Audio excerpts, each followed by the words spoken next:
அதிசய சங்கு சிவன் கோவிலில் வைத்து சிறப்பு பூஜை செய்து பக்தர்கள் வழிபாடு.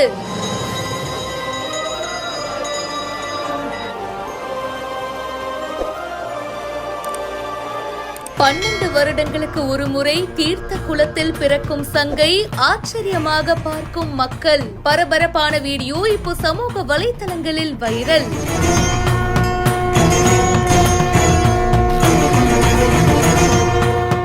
செங்கல்பட்டு மாவட்டம் திருக்கழக்குன்றம் அடுத்த விலாகம் கிராமத்துல 300 ஆண்டுகள் பழமை வாய்ந்த அருள்மிகு தாண்டீஸ்வரர் கோவில் இருக்கு. இந்த கோவில்ல ஆண்டுதோறும் பாத்தீங்கன்னா சிவராத்திரி விழாவை ரொம்ப விமர்சையா கொண்டாடுறது வழக்கம். 4 கால பூஜையுடன் வங்கிய இந்த சிவராத்திரி பூஜை காலையாக பூஜை நேரத்துல மணி சத்தத்துல தானாகவே உயிருடன் சங்கு திருக்கோவிலுக்கு வந்திருக்கு.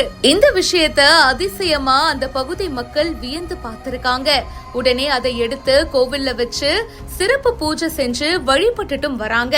உப்பு நீர்ல மட்டும்தான் சங்கு இருக்கும் அப்படின்றது வழக்கம். ஆனா திருக்கழுக்குன்றத்துல 12 வருஷத்துக்கு ஒரு தடவை சங்கு தீர்த்த குளத்துல பிறக்கும். அந்த மாதிரி பிறக்கும் சங்க தாழ கோவில்ல வச்சு சிறப்பு பூஜை செஞ்சு வழிபடுவாங்க.